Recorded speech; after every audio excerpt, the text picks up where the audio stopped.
So today, we will discuss two modules, especially hindi kasi tayo nakapag-meet during the last 2 Mondays, okay? So we will start.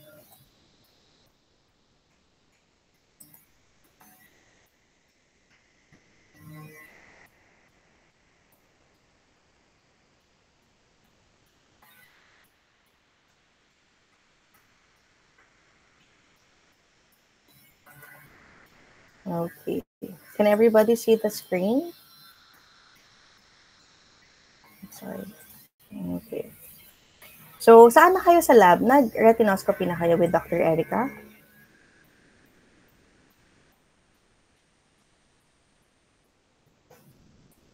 Have you met with Dr. Erica last week? Nag-retinoscopy na kayo?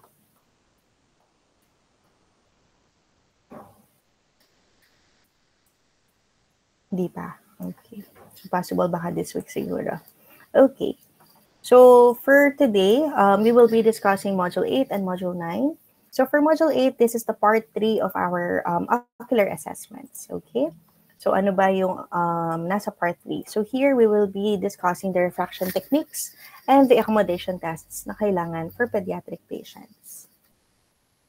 So here, when it comes to refraction, an accurate refraction helps us establish whether the child's visual system is developing normally, di ba? During our visual development, alam natin na at this age, dapat ganito yung hyperopia ng isang bata, or alam natin at this stage in development, dapat yung physiological astigmatism, that is normal.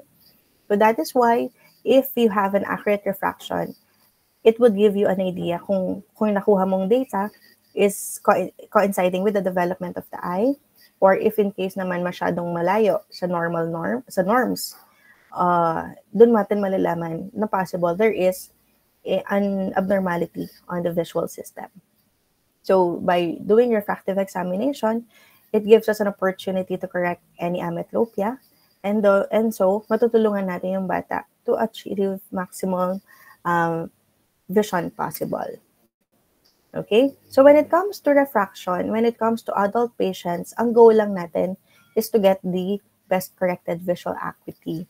But when it comes to pediatric patients, we have different goals na kailangan nating ma-achieve. So in correcting the EOR, number 1 is to provide a focused retinal image. Lalo na, di ba, when it comes to myopia, the retinal image is in front of the eyeball or in front of the retina. But when it comes to hyperopia naman, it's behind.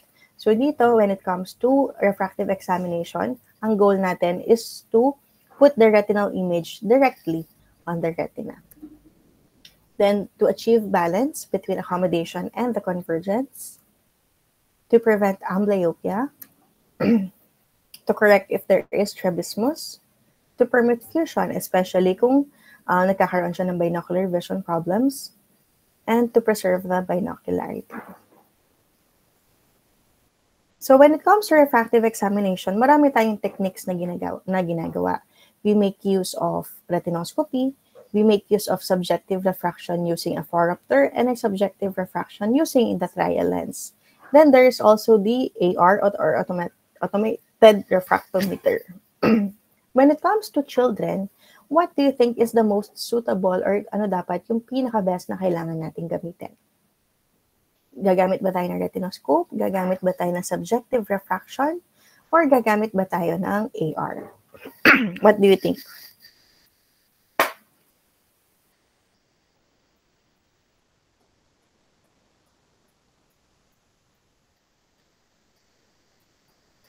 Yes? What do you think? Dok, depende po kung ano yung pinakakailangan po ng patient. So you would do subjective or objective? Depende sa patient. Yes po. Okay. So when it comes to refractive exam, especially, you have to take into consideration the age as well and the status of the child. Pero out of these 3, it's always recommended to do retinoscopy. Okay? Since retinoscope is an objective test, it gives us an accurate data or accurate result. Pero si subjective kasi, especially for younger children, hindi mo naman alam kung naiintindihan nila yung instructions mo or if in case kasi baka hindi pa accurate yung results na sasabihin nila sa inyo. Then there's also the AR na madaling gamitin. However, it would not give you an accurate result, especially if the child has high accommodation or nagkakaroon siya ng pseudomyopia. That is why it is the accurate tests na kailangan natin gawin is always the retinoscopy. Okay? So usually ina-avoid natin ang AR at ang subjective, especially for young children. So retinoscopy, it is the most useful objective technique in determining the refractive state of the child. So we have two types of retinoscopy tests. We do the static, or that is your VT number 4. It measures the refractive error of the patient. Pero yung dynamic naman, this is your VT 5 and 6. It measures the accommodation of the patient naman. So when it comes to retinoscopy, do you think kailangan ba natin gumamit ng phoropter? What do you think? Do we use a phoropter? No po, Doc. Especially for for young children, baka hindi pa nila abot yung phoropter head.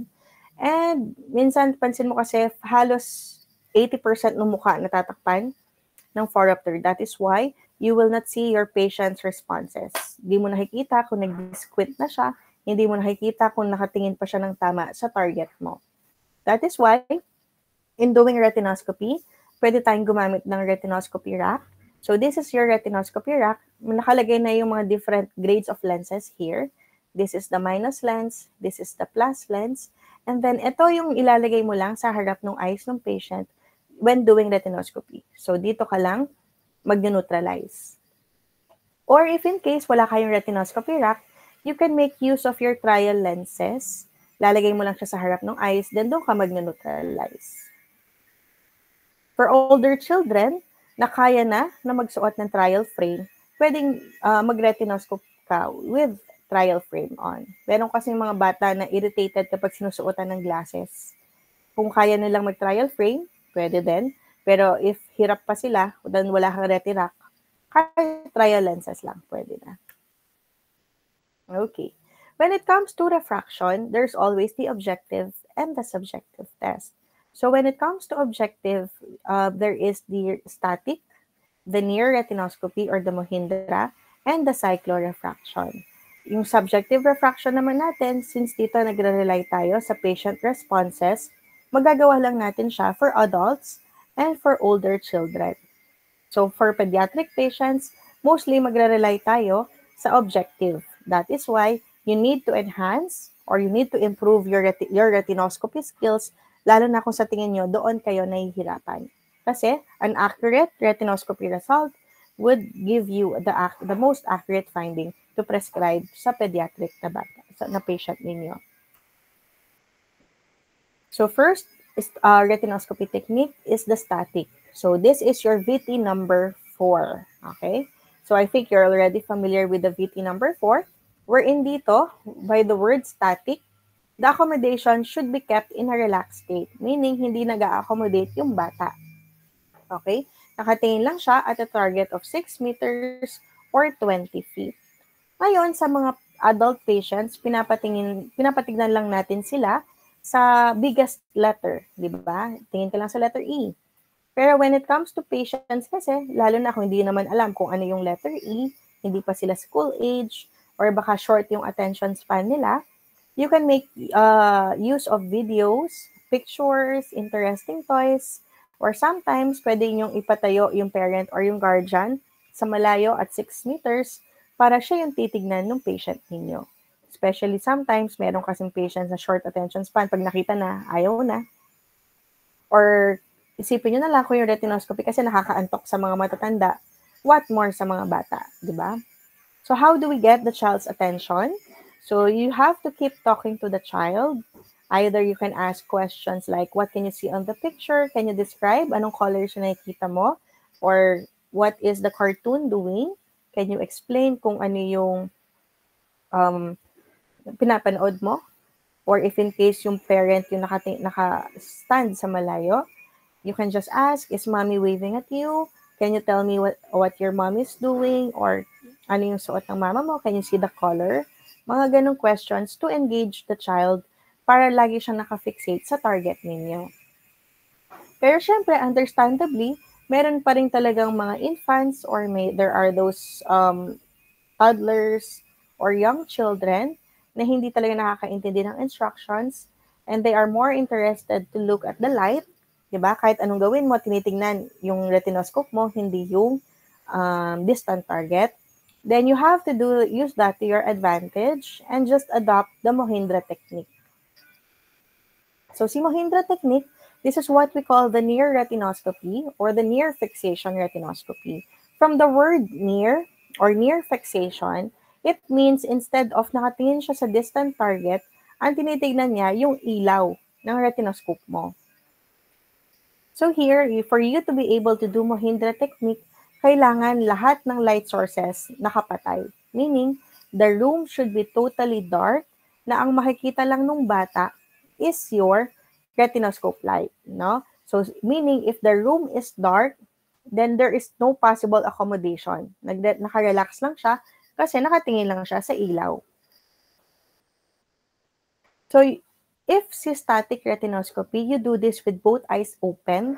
With Mohindra, you do it monocularly. One eye should be occluded. Okay? Testing distance natin dito, your retinoscope light should be at 50 centimeters. Okay, so helpful tips. The child should be seated on the parent's lap, nakaharap sa examiner. If you have a retinoscope light na medyo nakakasilaw, kasi di ba merong retinoscopes na masyadong bright. For example, I think yung Killer, masyado siyang bright. Para at least maiwasan yung silaw or hindi magiging comfortable yung patient na nakatingin sa ilaw, i-adjust nyo na lang yung brightness ng reti. Then, if in case na yung child is tinatamad ng tumingin sa lights, you can make sounds, ring bells, or animal sounds para nakatingin pa rin siya doon. So, if sa static retinoscopy, binabawas natin is according to your working distance, di ba? If you do a working distance of 20 inches, plus 2 diopters yun, tinatanggal natin sa gross. For Mohindra, para makuha natin yung net, magbabawas tayo ng minus 125 or ina-add natin siya. So, saan natin nakuha? Yung 125. So, yung 2 diopters, this is our working distance na 50 centimeters. Then, ina-assume kasi natin na kahit relax na yung accommodation ng bata, dahil nakatingin lang siya sa light and it's very dark, nag-induce pa rin tayo ng myopia na 75. That is why, yung 75 sinabtract sa 2, nakuha natin yung 125. That is why, ang computation natin for Mohindra, your gross, and you add the minus 125. So, for example, for a plus 75 na neutralizing lens nyo or your gross, then you add the minus 125, you will get a minus 50 diopter. For your OS na plus 125, you add minus 125 as well. Nakuha natin is plano. Okay, naintindihan? Okay, so let me see lang kung naintindihan. Can you compute ano ang magiging net natin kung minus 2 diopters yung neutralizing lens mo? Minus 4 po, Doc. How about the others?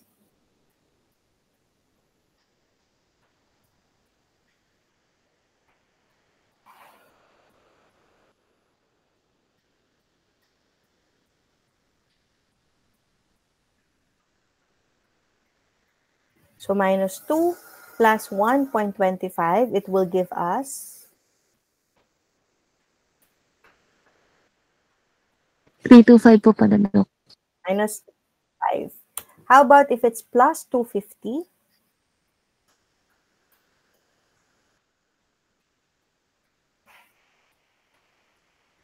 Plus 50 po, Doc. Double check. Plus 250 plus minus 125. Minus 35 po pala, Doc. So this is plus 125. Okay? If it's minus 1 with 25, axis 180, what do you think is our net finding?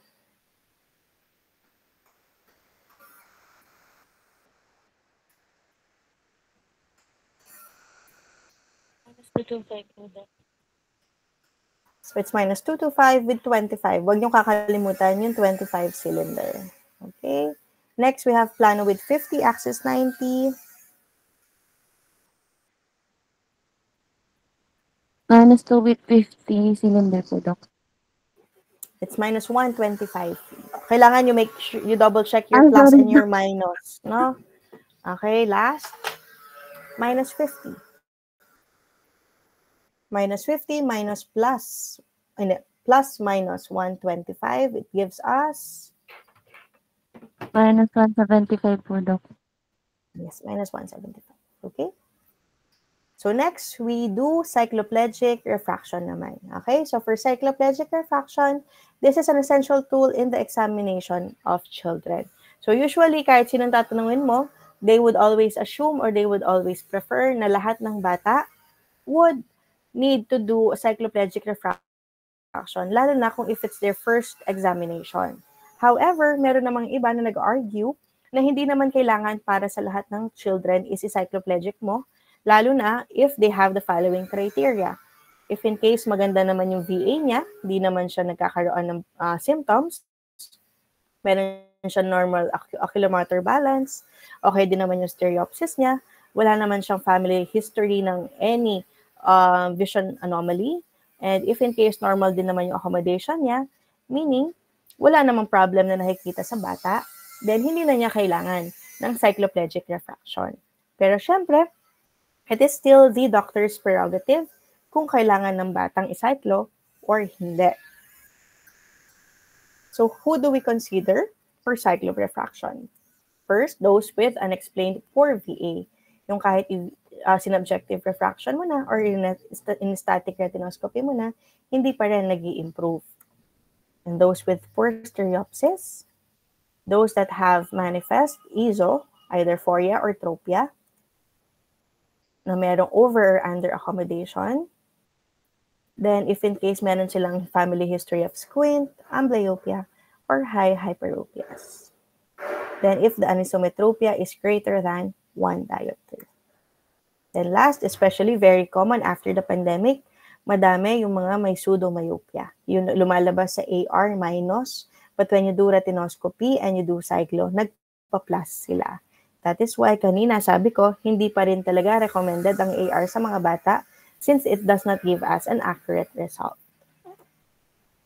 Okay, so what are the advantages of cyclo? It reveals latent hyperopia. If in case nahihirapan kayo mag-ophthalmoscope, dito, since dilated yung pupil ng bata, it aids in fundus examination. Then there is the accurate fixation for static reti. So dito kasi sometimes, syempre kapag yung bata inaantok na, ayaw na tumingin sa target mo, minsan hindi accurate yung nagiging results mo. But with cyclo, it gives us an accurate result of the refractive error. So ano naman yung disadvantages? So I'm not sure if you've done cyclo before sa other subjects ninyo, pero usually, the very common side effects is number 1, photophobia. Since dilated yung pupils, silawin talaga yung patient sa bright lights. That is why you have to explain it as well to the parent. Ito yung mga very common na may experience yung bata. Kasi kung hindi nyo in-explain sa parent, na masisilaw siya, tapos may mga other side effects, tapos magagalit sa iyo yung parent kasi hindi mo siya in-inform. Might as well, kailangan talaga, if you have consent forms, much better i-explain, tapos pasahin mo siya ng consent form na naiintindihan niya kung bakit, kung para saan yung cyclo, at kung ano yung expect ninyong side effects. So, also, another effect of cyclo, since dilated pupils, there's no accommodation, meaning blurry yung malapitan niya. Nahihirapan siyang magbasa, magsulat, mag-cellphone, any close work will be blurry. So you have to warn the parents that near tasks or school works will be difficult after the drops. Kaya kailangan ma-schedule ng tama yung examination ng bata. Mahirap kasi kung nag-cyclo ka in the morning, tapos meron pala siyang school activities sa afternoon, hindi na nakapagtrabaho yung patient ninyo. Then another side effect is distress to the child. If you've encountered cycloplegic drop on your previous subjects, expect na merong stinging sensation. Meron at meron talagang mararamdaman yan. Tayong mga adults, medyo mataas na lang yung pain tolerance natin. But with children, hindi kasi nila alam kung bakit masakit yung drops. So you have to explain what is going on to minimize distress and do not lie to the patient na hindi siya masakit. Kasi if nag-expect yung bata na walang masakit sa drops, tapos pinatakan mo, umiyak siya, baka hindi na siya mag-cooperate sa inyo. Other practitioners, they would instill anesthesia muna before the cycloplegic drop. Pero sa akin kasi, it also defeats the purpose. Ang anesthesia naman kasi, pag pinatak, medyo may stinging sensation din yan. Baka pag nahirapan or nasaktan na siya sa anesthesia, baka ayaw na rin niya magpapatak ng cycloplegic drop. So it defeats the purpose of the cyclo. Next, there's also risk of adverse and allergic reactions. That is why during case history, kailangan very detailed kayo when it comes to medical histories and kung merong allergies or hypersensitivities yung bata. Now, these are 3 common cycloplegic agents na ginagamit natin. We have the atropine, cyclopentolate, and the tropicamide. For atropine, this is a slow-acting and long-lasting effect. Then, here are some of the adverse reactions na meron sa atropine. So, you have to remember that the child may be as blind as bat dahil sa cycloplegia. So, meaning, hinahihirapan siyang magtrabaho sa malapitan. Then, as dry as bone, since atropine inhibits the sweat and salivary glands. So, expect lang yung bata, possible, laging uhaw. So, lagi mo lang siyang papainumin ng fluids. And there is also vasodilation of the blood vessels. That is why, as red as beetroot, meaning nagkakaroon siya ng red cheeks or flushing of the cheeks. Then, as mad as hatter, meaning nagkakaroon ng CNS side effects. Either magkakaroon ng hallucinations yung bata, ataxia, or psychotic reactions. That is why side effects or adverse reactions should be explained to the parents. So, ganyan sabi ko, this is slow action and has long-lasting effects. Then, it is not for infants under 3 months. So, hindi mo siya pwedeng gamitin for very young infants, for those with albinism, may Down syndrome, those with seizure disorders. Next, we have cyclopentolate. So, cyclopentolate is the most popular choice for cycloplegia. So, here, usually 1 drop lang ang binibigay natin for infants na 0.5% solution. Also, for those na fair-skinned, yung mga mapuputi, or usually yung mga Europeans or Americans, na sila talaga is mga kulang sa melanin. So, usually 0.5% solution is okay na sa kanila. But for those dark-skinned or tayo din na mga morena, a 2nd drop may be instilled if little effect siya. Then, usually 1% solution is the most useful for cycloplegia. However, kahit siya yung pinaka-recommended choice natin, it is also associated with CNS side effects, seizures, and gastrointestinal disturbance. That is why you have to explain as well talaga na maigi sa mga patient. Kasi if naka-experience ng ganitong side effects yung patient, baka ikaw pa yung sisisihin. Next, we have tropicamide naman. Tropicamide is available in 1% solution. Also, meron din 0.5. Pero the 1% can provide short-acting cycloplegia in teens. So, dito, ang ginagamit natin siya, at least 2 to 3 drops per eye with 5-minute intervals. So, how do we compare? When it comes to onset or kapag nagkakaroon na siya ng effect, pinakamabilis ang tropicamide. Within 30 minutes, nagkakaroon na ng mydriasis and cycloplegia. Si cyclopentolate, nagkakaroon ng onset yan within 30 minutes to 60 minutes, meaning up to 1 hour. Atropine naman, usually 1 hour up to 3 hours. So medyo matagal. That's why it is slow acting. Next, kung hanggang gaano katagal nagkakaroon ng cycloplegia. Okay? So, si atropicamide between 2 to 6 hours lang, tapos na. Si cyclopentolate up to 12 hours. But si atropine up to 10 days. That is why it is long-lasting. Next, we have the duration of the mydriasis. So, matagal lang din si atropine, umaabot ng 14 days. Si cyclopentolate, up to 24 hours to 48 hours. Pinakamabilis talaga, si tropicamide. So, dito, out of all three, napapansin mo, pinakamabilis lagi si tropicamide. Especially, siya yung mas lagi natin ginagamit. Kahit na cyclopentolate, yung mas recommended. So, tayo din kasi as optometrists, we are only allowed to use tropicamide 0.5% and cyclopentolate 1.0%. Yun lang, tropicamide is mabilis tayo makakuha sa mga drugstores or sa mga distributors.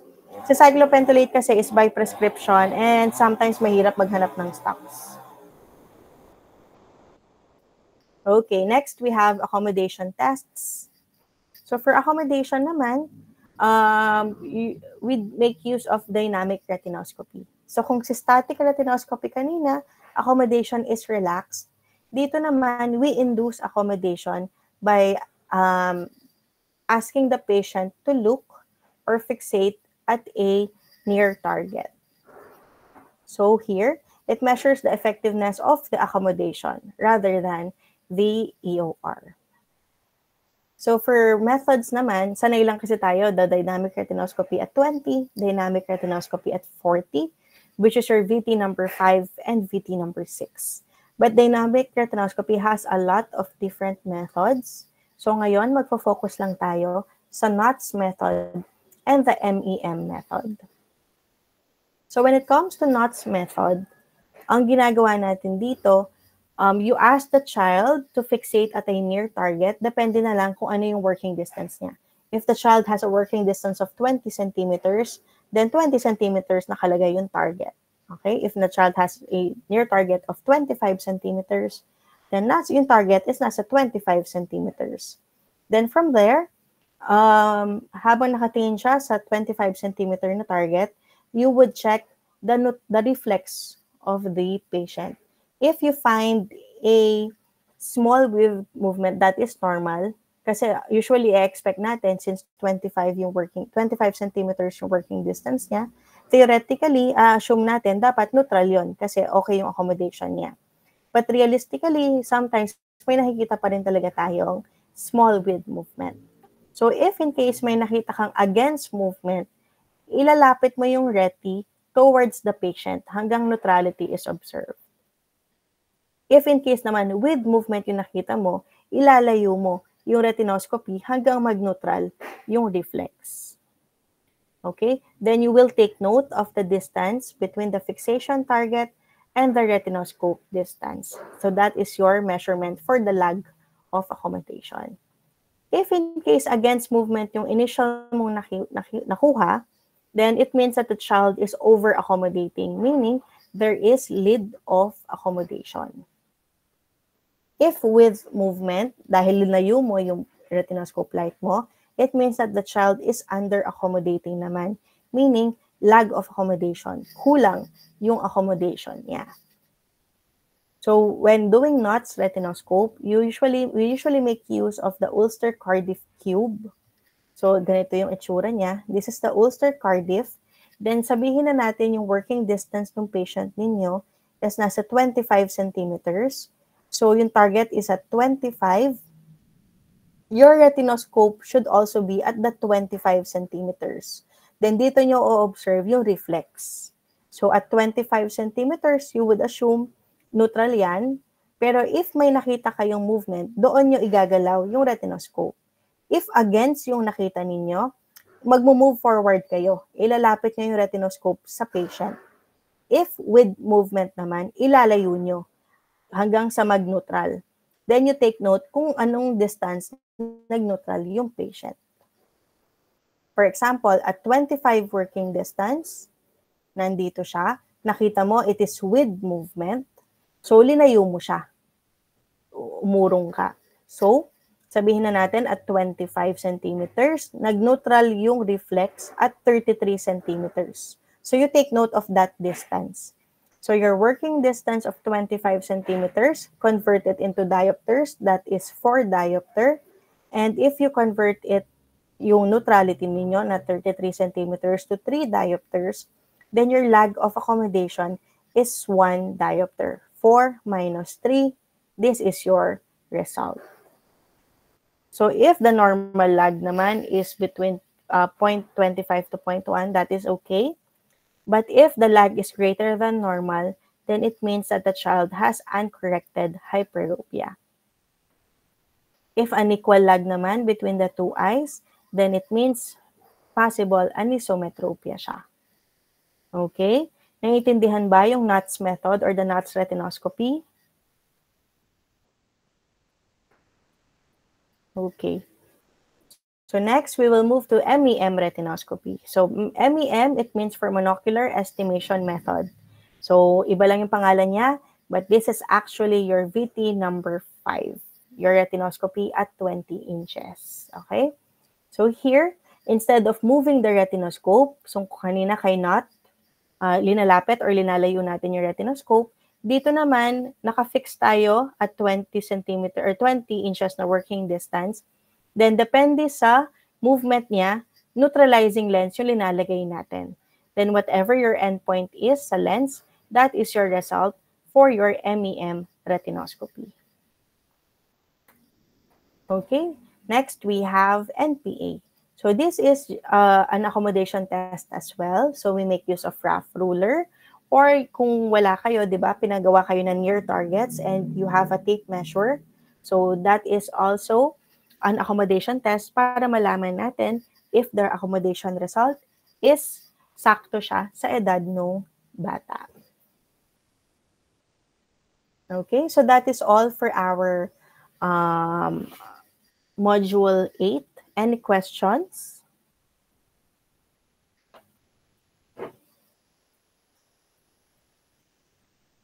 No questions? Okay na tayo before I move on to the next module.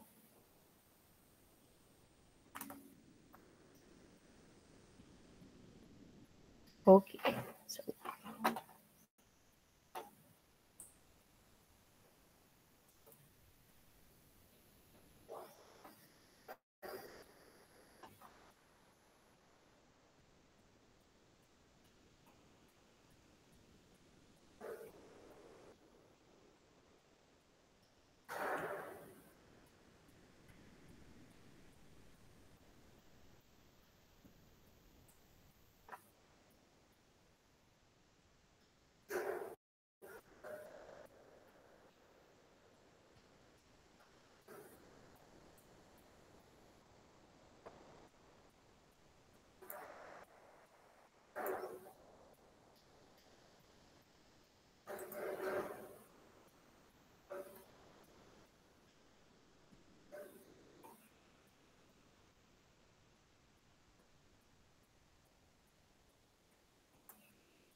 okay, so ngayon, part 4 naman na tayo. So, kanina, part 3 tayo, our fraction and accommodation. Ngayon naman, we will discuss the different tests for binocular vision, motility, and stereopsis. So, I think you're already familiar with the binocular status tests. So, parang ito, magmumukhang review na lang siya.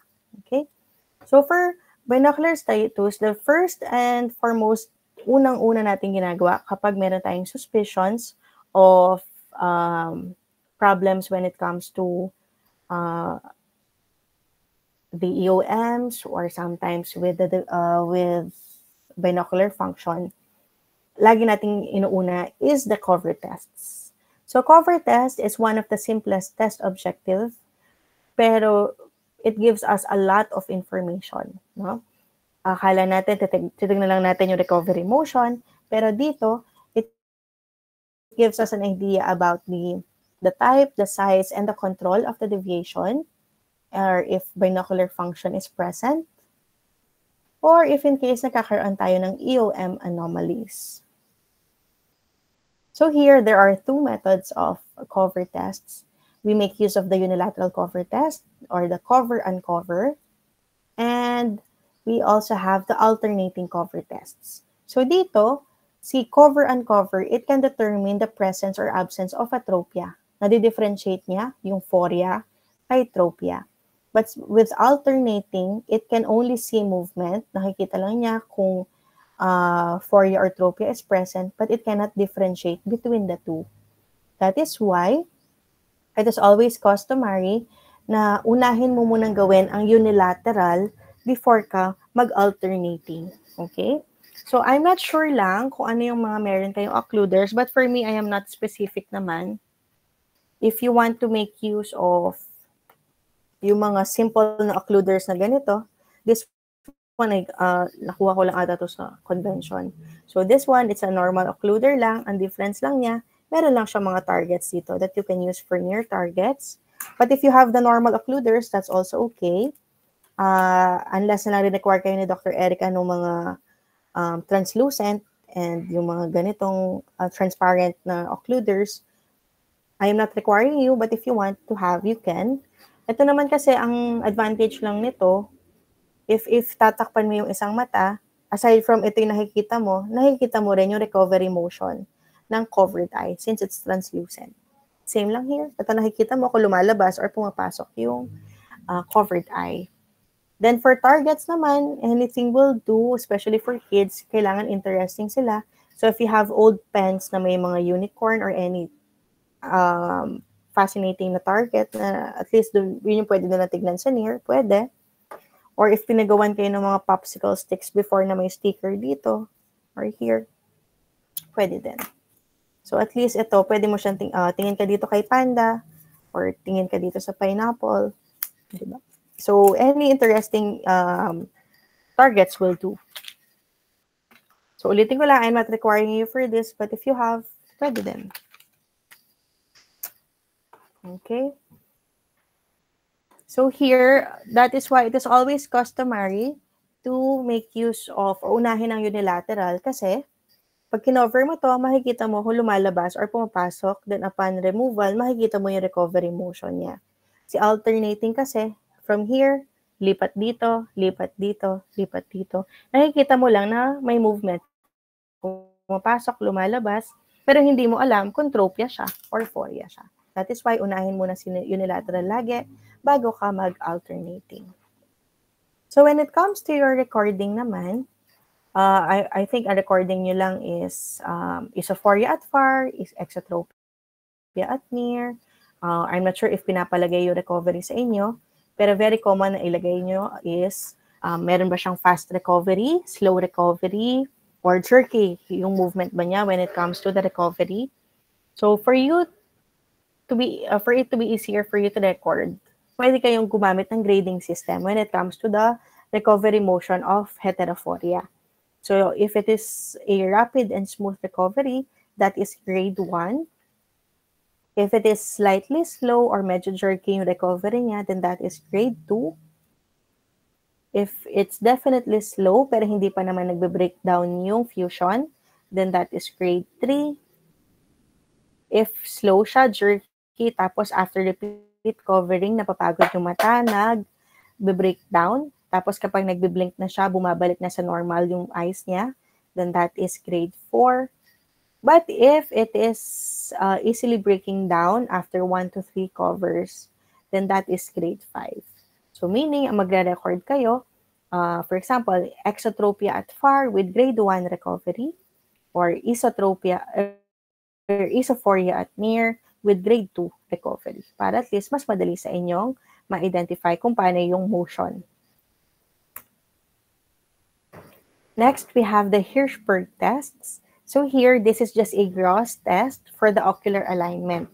So meaning, this is just an objective test that you would ask the child to look at your pen light or at your ophthalmoscope light. Then dito, e-evaluate nyo lang yung position nung reflex ito. If it's at the central or if it's not eccentric or eccentric siya.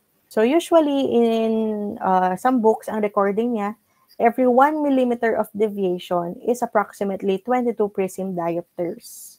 Yun lang, syempre, since this is just an objective test, wala talaga tayong accurate way to measure yung millimeter unless magsashine ka ng or maglalagay ka ng PD ruler sa mata ng bata.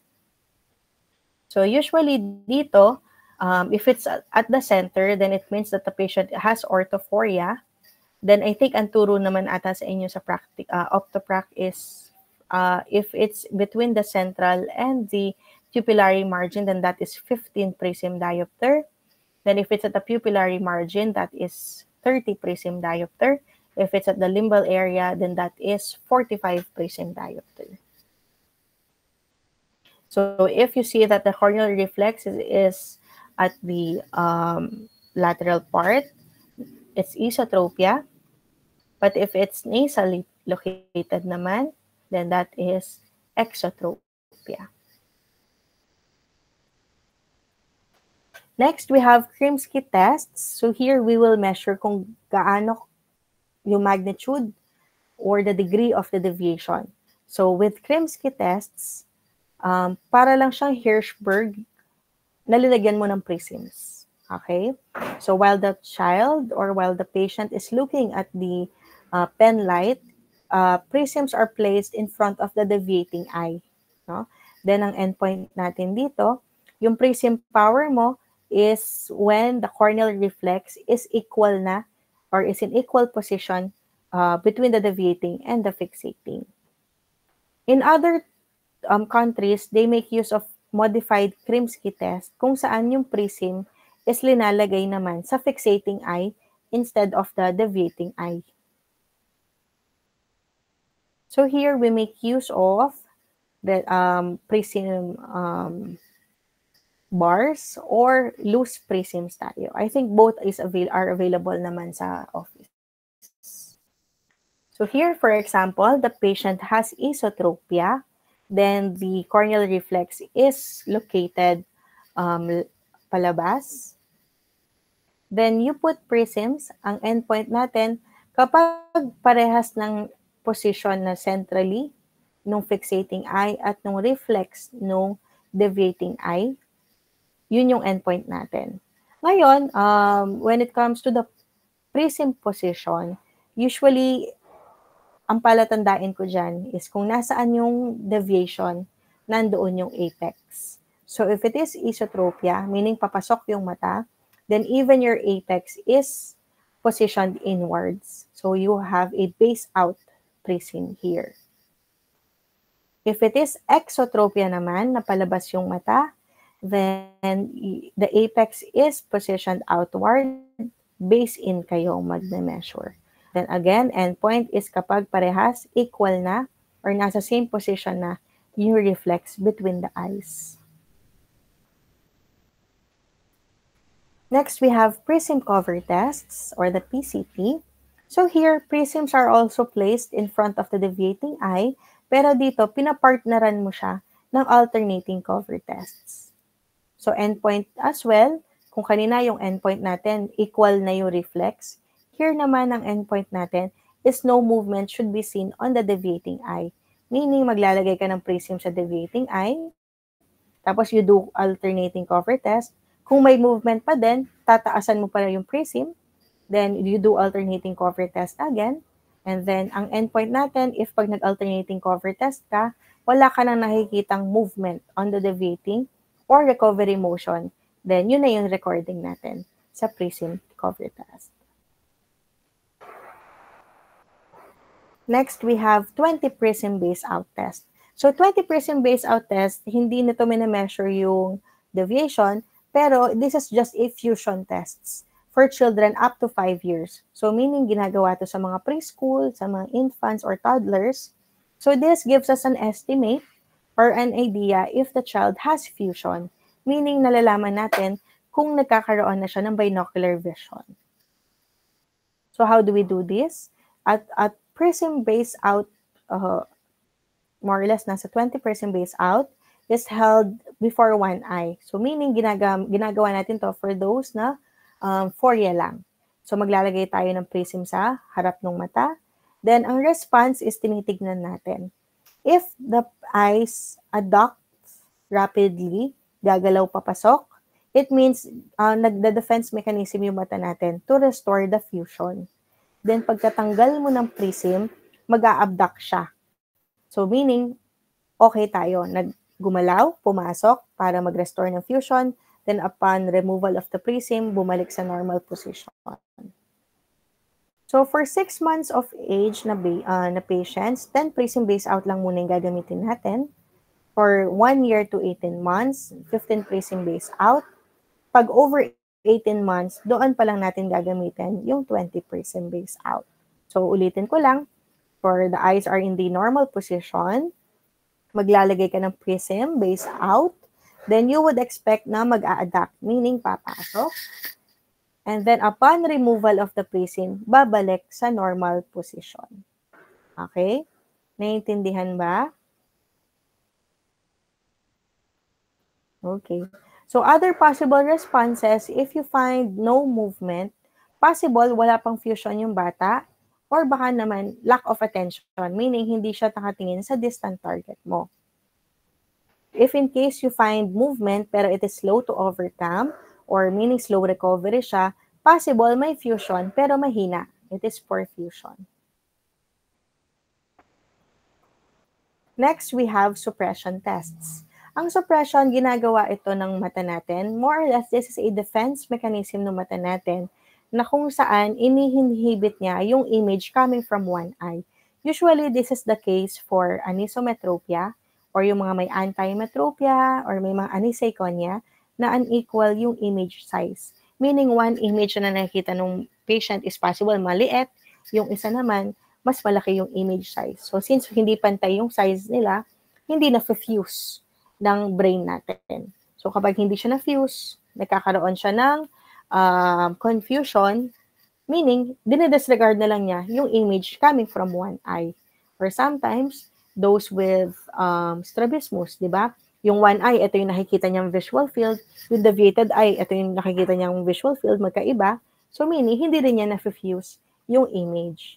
So, if the suppression comes from macular area, meaning, ginagawa niya ito to avoid confusion.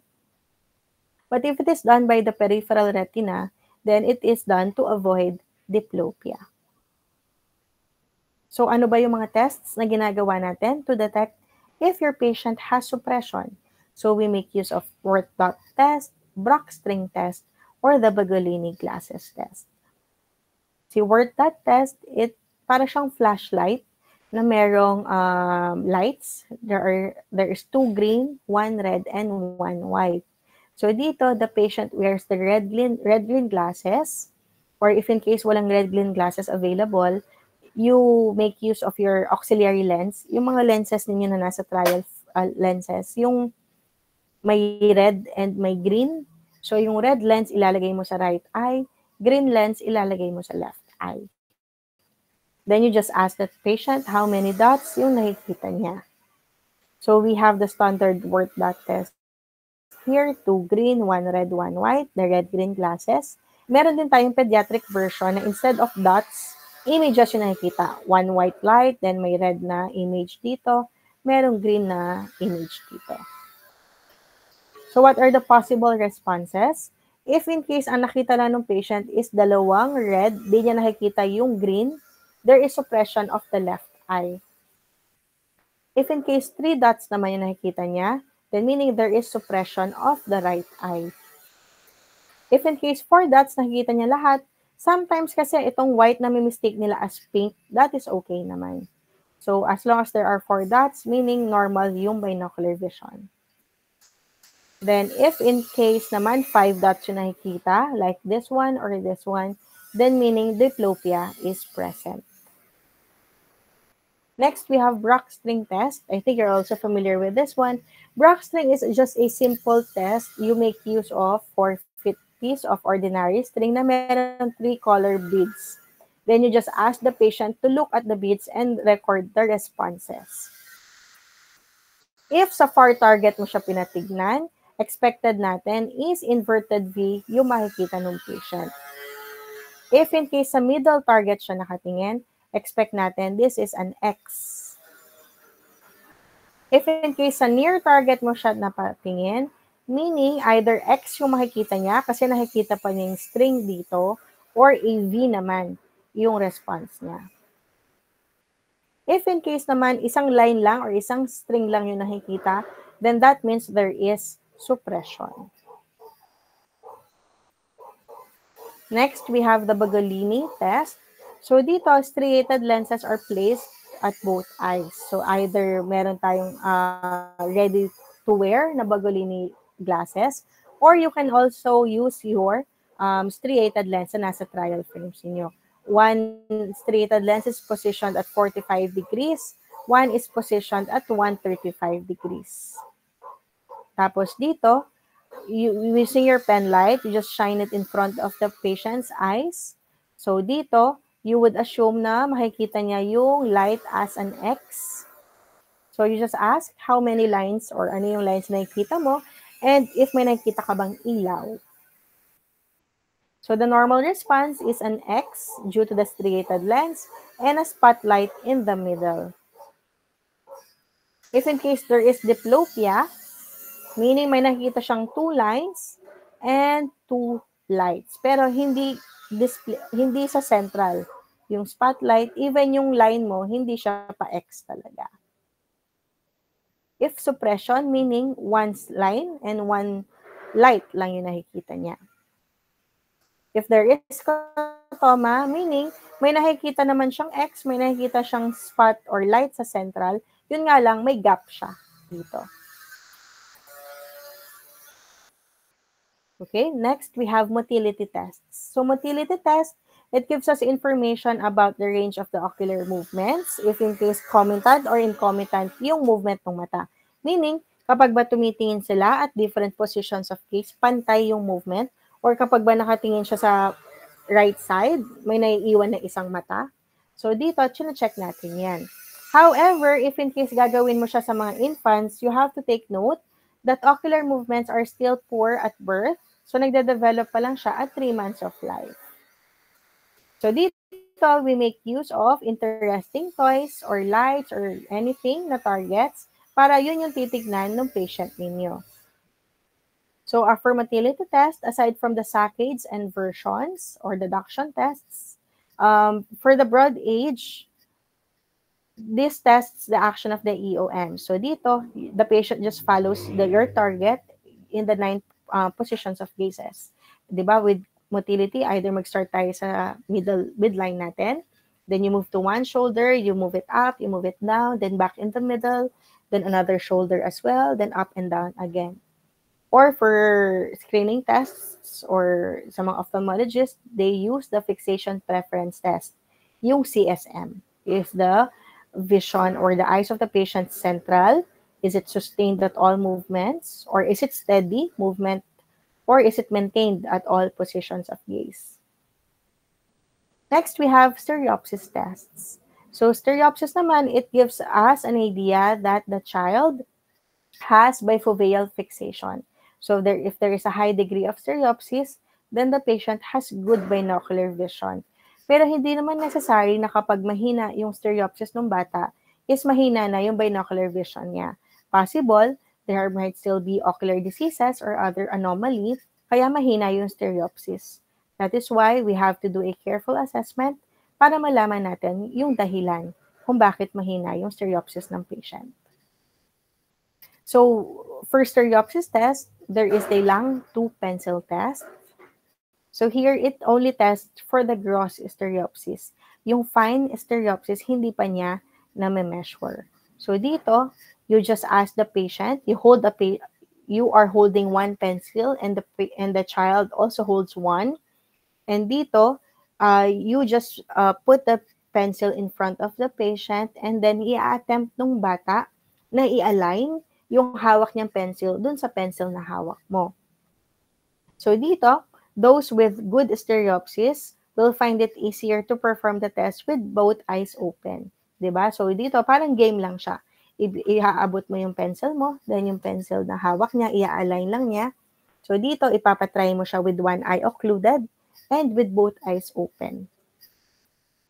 So dito, it gives a gross stereopsis of around 3,000 to 5,000 seconds of an arc lang. Next, we have the lung test naman. So for the lung test, this is a screening test for young children to measure the stereopsis. So here, it uses two images separately seen by each eye when focused through a series of cylindrical lens. Usually, if alam nyo before, yung mga keychains or may mga games na kapag tinitilt mo, yung nagkakaroon ng different images. So for example, yung parang ganito, I'm not sure if nakikita nyo, yung gumagalaw siya. Ganyan siya. Diba? So, parang ganyan yung idea nilang test. So, habang tinitilt ng patient yung card, may nakikita siyang mga images.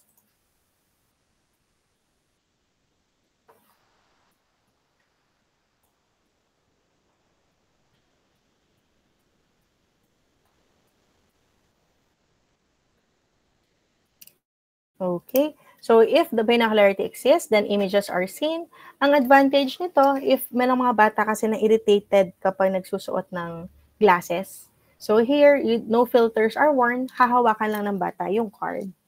So, there are two tests. The lung one, it measures stereopsis at 550, 600, and 1,200 seconds of an arc. Ang makikita niya dito is yung cat, yung star, and yung car. Yung lung 2 naman, it measures the fine stereopsis. So, dito, mini-measure niya up to 200, 400, and 600 seconds of an arc. Then dito, mas nakikita niya yung moon, yung star, another car, and the elephant. Next, we have the Frisbee test. The Frisbee, it presents objects viewed in real depth. So dito, hindi ka rin gumagamit ng Polaroid lenses or red-green glasses. Dito kasi, dun sa parang card, ituturo lang ng patient kung saan yung may elevated na image. So, ganun lang siya. So, it measures 600 to 15 seconds of an arc. Next, we have the TNO tests. So, dito, it makes use of random dot type stereo test. Tapos, nagsusuot na ng red-green filter yung patient mo.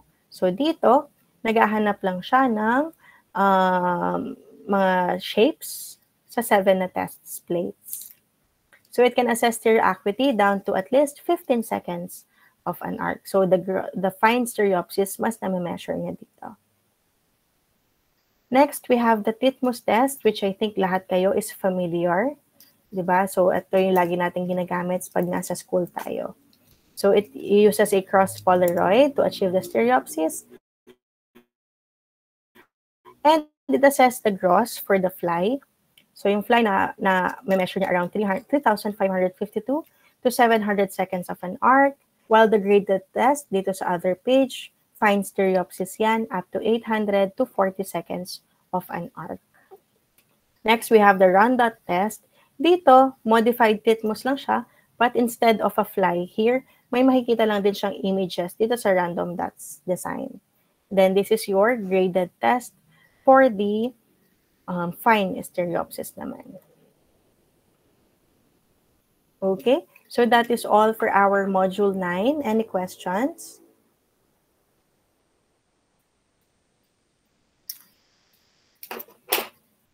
Okay, so I will upload the file lang today, the PowerPoint, para at least may copy kayo.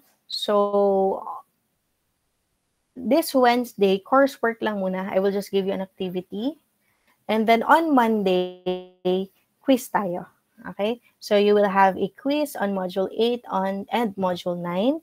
So on Monday, face-to-face na tayo. So bring your gadgets or bring your devices for the quiz. And then, kung kaya pa, baka short discussion lang. Okay? So any questions for Module 8 and Module 9 para sa quiz ninyo? Wala naman. Okay, so if wala, I will just check the attendance muna. This is for C, no? Okay.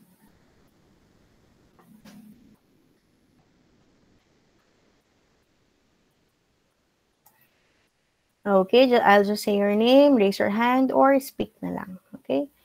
Boletcha Ashley. Wala. Caldejon Chien? Present po. Okay. Canonio Joy? Present po. Okay. Carino Mia? Okay. Custodio Janice? Custodio present po. Datu Heidi?